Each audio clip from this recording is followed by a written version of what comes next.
Yo cher Marie, mais oui je t'aime mais c'est pas à toi que je parle aujourd'hui, on se retrouve après. Yo cher Phoenix, j'espère que tu vas bien, que tu es en pleine forme et que tu pètes le feu. Je suis Marie Perron, coach spécialisée dans la gestion des émotions et la relation à soi. Je te souhaite la bienvenue dans cette nouvelle vidéo dans laquelle nous allons voir ensemble 7 activités inspirantes que tu peux faire avec tes enfants pendant cette période de confinement.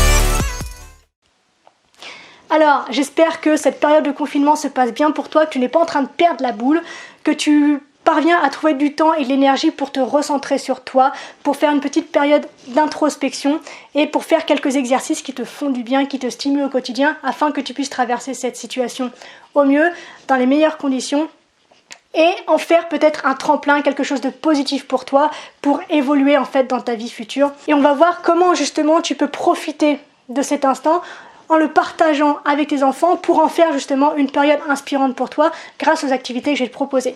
Trêve de bavardage, on rentre tout de suite dans le vif du sujet. Première activité.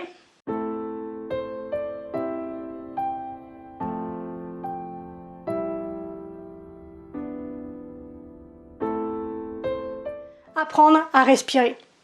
La respiration, c'est le meilleur anti-stress qui soit.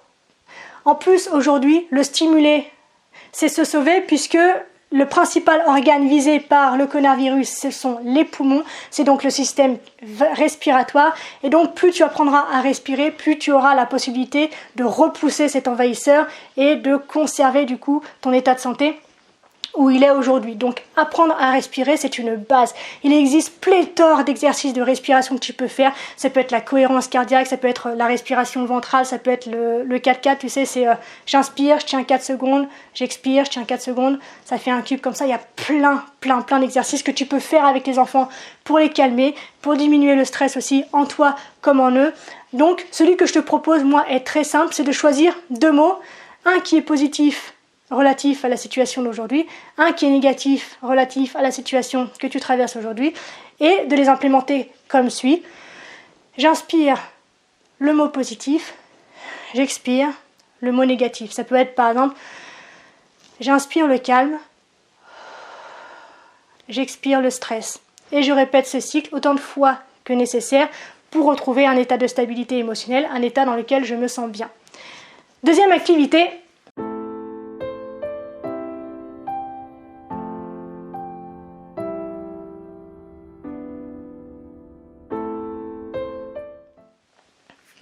la création d'un vision board. Un vision board, c'est quoi? C'est l'association de plusieurs photos, de plusieurs mots-clés qui sont physiques, qui sont matériels, que tu peux faire donc sur un tableau physique, que tu peux, avec des photos que tu imprimes, que tu découpes dans les magazines ou autres, ou tu peux le faire aussi sur un écran d'ordinateur comme wallpaper, comme fond d'écran, où tu vas réunir en fait des images qui t'inspirent et qui représentent en fait l'objectif qui est le tien.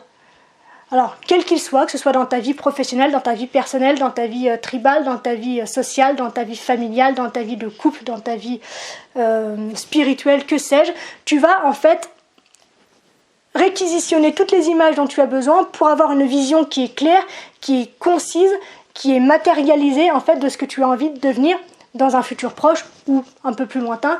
Mais en fait, le but, ça va être d'une part de t'évader. C'est du travail manuel, donc pour tes enfants, ça peut être super intéressant.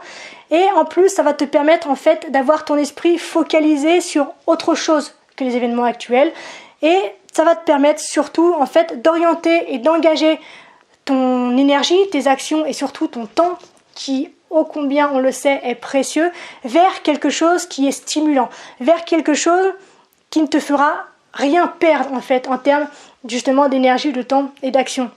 Sans compter que dès que les événements semblent t'échapper un petit peu, tu vas pouvoir en fait te visualiser et te réaligner avec des visions de résultats qui sont positifs pour toi dans un futur proche. Et donc, le fait de te réaligner comme ça avec ce à quoi tu aspires et qui est important pour toi, ça va te permettre de justement retrouver ta concentration, de retrouver ton calme et de te retrouver ancré dans cette situation qui parfois peut te paraître complètement débordante pour toi. Donc, créer un vision board, c'est un exercice qui est vraiment très intéressant, très inspirant et très stimulant pour tout le monde. Troisième activité.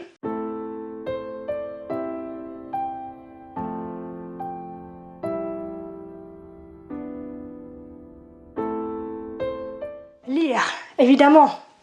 Combien de fois j'entends par jour, je n'ai pas le temps de lire. Aujourd'hui, ce temps, tu l'as. Et ce, pour deux choses principales. Si il y a des compétences que tu as envie de développer ou que tu as envie de perfectionner, c'est le moment ou jamais. Tu peux même, en fait, stimuler tes enfants qui, aujourd'hui, font les devoirs à la maison, font l'école à la maison, en organisant ensemble des moments où vous travaillez tous ensemble. C'est-à-dire que tes enfants travaillent sur leurs devoirs, sur leurs exercices, et toi, tu travailles sur les tiens. Comme ça, de voir papa, maman qui se stimulent, qui se boostent pour avancer, pour grandir, pour apprendre, ça leur donnera l'exemple, et vous partagez cette activité encore ensemble. Et crois-moi, c'est hyper stimulant pour tout le monde de progresser ensemble comme ça dans une direction.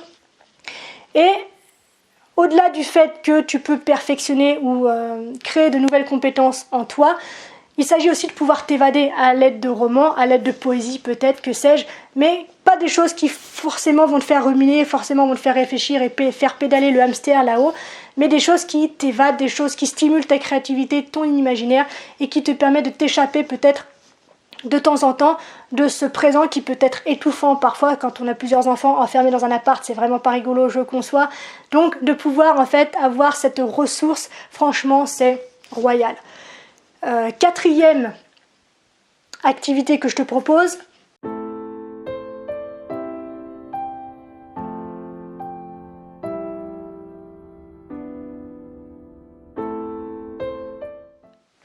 la méditation bien sûr. Et oui, c'est accessible largement pour les enfants. Il y a plein d'exercices pareils que tu peux trouver sur le net ou dans des livres aussi pour les initier à cette pratique. Et la méditation, en fait, dans un premier temps, va te permettre de retrouver le calme dans ton esprit. Le calme, pour la simple et bonne raison que la méditation t'invite à te concentrer sur quelque chose d'essentiel. Et donc, elle va enlever de ton esprit tous les bruits qui sont parasites, toutes les pensées qui ne te servent à rien. Donc, en termes d'énergie, en termes de focus et en termes d'action, déjà, c'est ultra gagnant.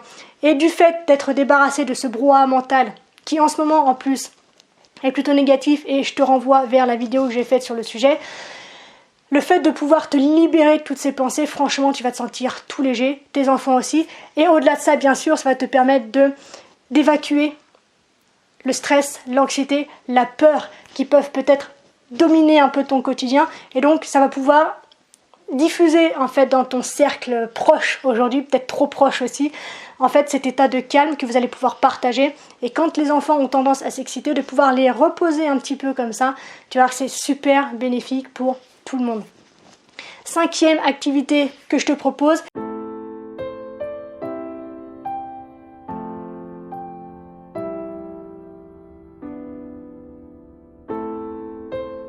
c'est faire une liste de gratitude. Parce que oui, même dans des moments difficiles comme celui-là, il y a toujours des choses pour lesquelles on peut être reconnaissant.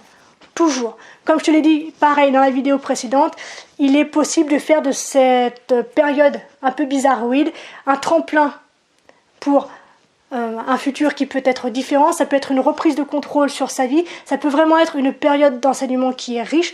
Et donc, faire une liste de gratitude, ça va te permettre de te rendre compte que même si c'est compliqué, même si c'est pas marrant, même si tu aimerais bien pouvoir retrouver ta vie normale, en fait, il y a plein de choses pour lesquelles tu peux être reconnaissant aujourd'hui.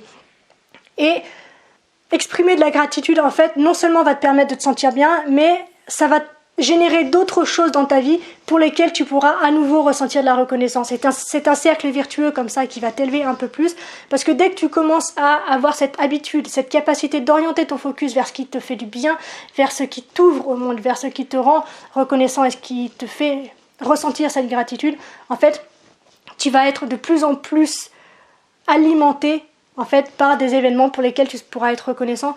Et donc, il n'y a que du bénéfice en fait à faire ces listes de gratitude. Et pour tes enfants, ça pourra leur apprendre déjà à ne pas voir que les problématiques, à être plutôt orienté solution et se rendre compte que quelles que soient les situations, il y a toujours quelque chose à en tirer de positif. 6e exercice que je te propose.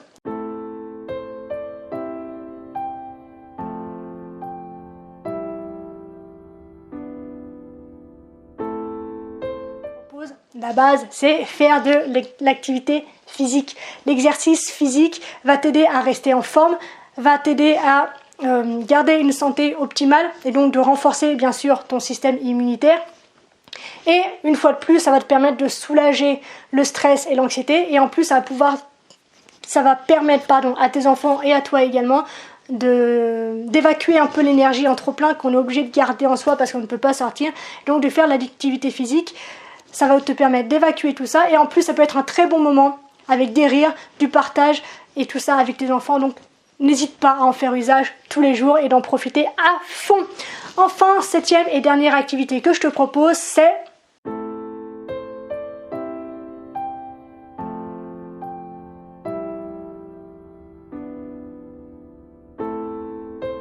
tendre la main à tes amis ou à ta famille. Être isolé ne signifie pas être seul. Appelle tes amis, ta famille, envoie-leur des SMS, reste en contact avec ton entourage, reste en contact avec ta tribu. Je comprends que le fait d'être confiné, tu peux avoir ce sentiment de te sentir seul, tu peux avoir ce sentiment d'être isolé du reste du monde, mais en contactant les personnes qui t'entourent, les personnes qui te sont chères, les personnes que tu as en tête en fait dans cette situation, tu vas te rappeler que justement ce n'est pas le cas. Tu n'es pas seul, tout le monde aujourd'hui est sur le même bateau et c'est en se serrant les coudes qu'il évitera de couler. Donc n'aie pas peur de faire usage aujourd'hui de la technologie. On a tellement de chance de pouvoir traverser cette situation avec la technologie à portée de main. Donc n'hésite pas à appeler, à prendre des nouvelles, à déconner avec tes copains, avec tes copines, avec tes collègues, avec je sais pas qui. Mais n'hésite pas à faire usage de cette technologie pour aller prendre des nouvelles des gens qui sont importants pour toi et pour passer de bons moments aussi. Aujourd'hui, on a même la visio. Il y a quelques années, c'était inimaginable. Aujourd'hui, on peut se voir, même quand on est loin. Donc n'hésite pas à faire un usage démesuré de tout ça pour te faire du bien et faire du bien aux personnes qui te sont chères. Voilà les 7 activités que je te propose. N'hésite pas à me dire en commentaire, toi, quelles sont les activités que tu as mises en place avec tes gamins, avec tes enfants et qui sont stimulantes pour toi. Est-ce que tu as trouvé la solution pour les garder au calme, pour éviter qu'ils ne te rendent dingue? N'hésite pas à faire part de tout ça. Je pense qu'il y a des gens qui seront très intéressés par ce que tu as à dire. Si tu as envie en fait d'avoir plus de messages comme celui d'aujourd'hui, n'hésite pas à t'inscrire à la lettre privée. Ce sont des mails que j'envoie quotidiennement, que j'écris tous les matins pour toi et dans lequel tu pourras trouver une source d'inspiration, tu pourras trouver de la bienveillance, tu pourras trouver de la motivation, tu pourras trouver des interrogations, des questions, des exercices qui peuvent t'aider à traverser non seulement cette épreuve que nous traversons ensemble de la meilleure manière qui soit, mais en plus ça va te permettre en fait de prendre le contrôle sur ta vie, de prendre le contrôle de tes pensées, de tes émotions et de tout ce qui t'entoure pour ne plus être dans une vie subie, mais évoluer vers une vie que tu choisis. Donc si ça t'intéresse, c'est gratuit, d'accord? N'hésite pas à t'inscrire. Et si cette période est vraiment difficile pour toi et que tu ressens que tu as besoin d'une aide supplémentaire, n'hésite pas à prendre rendez-vous pour une session découverte de mes coachings qui se passe par téléphone, pour que l'on puisse voir ensemble si on peut commencer peut-être à mettre en place des solutions pour toi ou si, pourquoi pas, tu aurais envie éventuellement donc de travailler avec moi et donc d'aller plus loin. N'hésite pas, tous les liens sont dans la description. N'hésite pas à faire un tour sur ce qui t'intéresse et à te servir dans tout ce que je te propose. Je te laisse, on se retrouve très vite dans une prochaine vidéo. D'ici là, bien sûr, prends soin de toi, sois reconnaissant envers la vie et surtout, n'oublie jamais que tu es la personne la plus importante de ta vie et que, de ce fait, tu mérites ce qu'il y a de meilleur. Je te souhaite une merveilleuse soirée, une incroyable journée, une extraordinaire semaine et je te dis à très bientôt. Ciao!